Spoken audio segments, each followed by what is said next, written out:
So what happens to big stars, massive stars? What happens in the old age stages of a very, very massive star? This is kind of a schematic of what George Minette thinks the inside of a massive star would look like. Here you can see the core right here.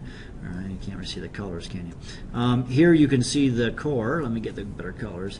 The core right here, and here we can see the convection zones right here, etc. And actually this is the radiative zone, and this is the, it's kind of a cool picture, I thought. All right. Now, what do we need to know about massive stars? First of all, understand that massive stars do not stop with helium fusion. Helium fusion. Remember, the fusion occurs in our star. Our sun stops at helium because there's not enough mass to keep the temperatures high enough. But if you can get the temperatures higher and higher, you can get formation of other elements on the periodic table, that type of thing, that are heavier. I'm not sure we've said this, but hydrogen and helium are the two lightest elements on the periodic table. Okay, but we can make heavier ones if you can get the temperature warmer. All right, and so if we get to a red giant, who is the diameter of the Earth, this is the red giant, 30 times the diameter of the Sun, so we have a very massive star. Here's the Sun for comparison. Okay, in the core of this Sun, we can start to have other fusions: helium, carbon, neon, oxygen, silicon, and iron. We can get other elements starting to form. So the core of a red giant, and this is odd, is actually about the diameter of the Earth, and it's just the most incredibly dense, hot thing you can possibly imagine. The temperature is high enough to fuse these other things. To fuse elements like oxygen and neon and silicon takes obscenely high temperatures. We call this the formation of heavy elements by nuclear burning. It's called nucleosynthesis. Everybody say that. Nucleosynthesis. One more time. Let's say it. I can't even say it. Nucleosynthesis. Okay, good. You got it. All right, now let's watch a quick little clip. I bet you'll recognize these people about supernova.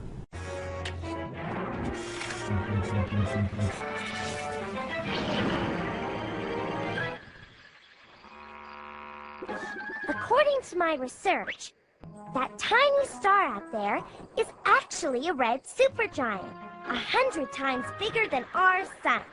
Because we're so far away from it, it looks like a tiny point of light. But if we were closer, it would look very, very... humongous, stupendous, astronomical, a 20-million-year-old red supergiant. Isn't she a beauty? Tell you what, folks, since this is my last star, I'll take 50 cents off the price if somebody buys it in the next 50 seconds. Sounds like a good deal to me. We better call before somebody else buys it. Star Shopping Network, Horoscope speaking. Hi, I'm Tim. And we, that is, Miss Frizzle's class, would like to, hold on a sec. Well, Keisha? Well, Keisha? Well, it's certainly the biggest star by a long shot, and I like the color. It doesn't have any planets, but there are no dust clouds either. And it's no wild baby. So? Okay. Buy it. We want to buy the red supergiant star and name it for Dorothy Ann. Sold! You just bought yourselves a star, and not a moment too soon. We did it! We got the biggest, brightest birthday present DA's ever had. She'll love having a star that's so much bigger than the other stars. Wait a minute. If it's so much bigger, how come we got it so cheap? Yeah! Horace did seem in a hurry to sell it. So, do you guys think there's something wrong with it? I don't see anything wrong. As my old friend librarian always says, you can't tell a book by its cover. Let's take a peek inside with our sneaker peekatron.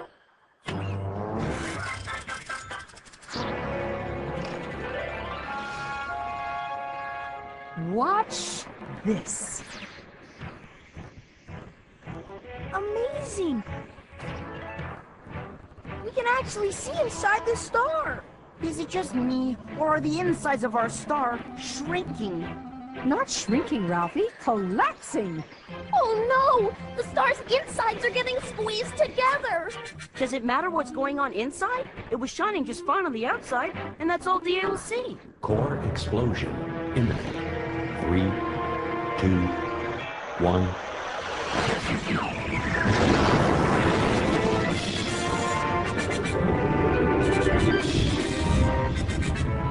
The A star!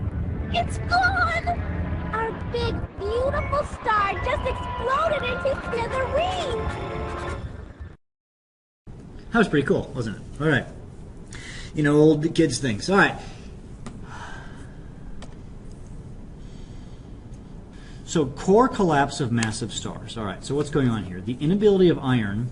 Now, when you reach that point, if you look back a couple of slides here, when you get iron in the center of a star, in the core of a star, iron can't fuse anymore. It's kind of like done. Once everything reaches iron, you can't make heavier elements in the center of a star. They can be made somewhere else, otherwise we wouldn't know they exist. So the inability of an iron to release energy signals the end of a massive star. So if it all turns to iron, it's done. So as the star's core shrinks, protons and electrons merge to form neutrons, and the core is transformed into a sphere of neutrons. So the core becomes a bunch of neutrons. Okay, the loss of the electrons and the creation of the neutrons causes the core pressure to drop suddenly. So that if the pressure drops, boom, drops, right? Nothing remains to support the star. So its inner layers collapse. In a matter of seconds, the Earth-sized iron core is transformed into a 10-kilometer dense ball of neutrons. Now when this happens, something crazy happens. The outer layer of the star now is not supported as well.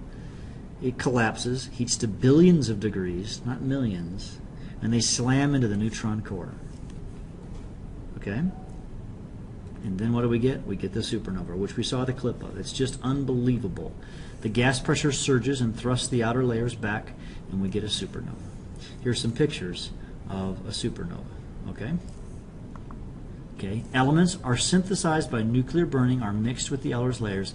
The speeds may exceed 10,000 kilometers per second. They mix with interstellar matter to be strike into a new generation of stars.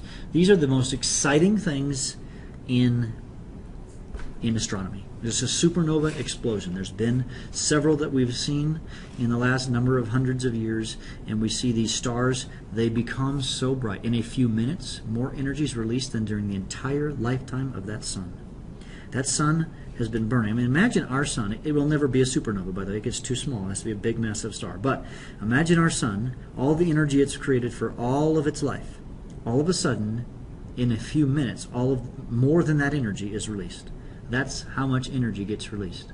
It brightens to several billion times the luminosity of the sun, our sun, and it's so large that all the stars it's more luminous than all of the stars in the Milky Way combined. So this is kind of like the most exciting event, catastrophe in the universe, is these large massive stars. They collapse, and as they collapse, all the iron and the neutrons, boom, explodes, and in a matter of minutes, everything, boom, explodes. And the energy released is just unbelievable. All right. We can see the process here. Here we have a sun. Now notice this is a main sequence star, and he's got a much higher mass. Right down here we have the mass is much. That's the luminosity, or that's the temperature.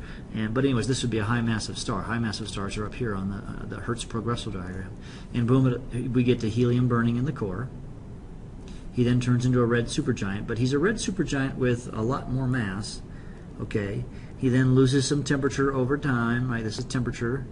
Increases in temperature, pardon me, and then he cools back down, and he cools back down, and boom, you get a supernova. And actually, we haven't talked about this, but we will talk about it briefly now. Then there's two options, okay? Actually, I think it says in the next slide, doesn't it? No, it doesn't. There's two options. What's going to happen is this star is going to either become a black hole after it's done, or it'll become a neutron star. Two options. And so we won't go into that in too much detail, but that's how it works. So, wow, this is truly amazing. Well, that concludes the podcast, and we're done with chapter 13. Hey, lots of cool stuff.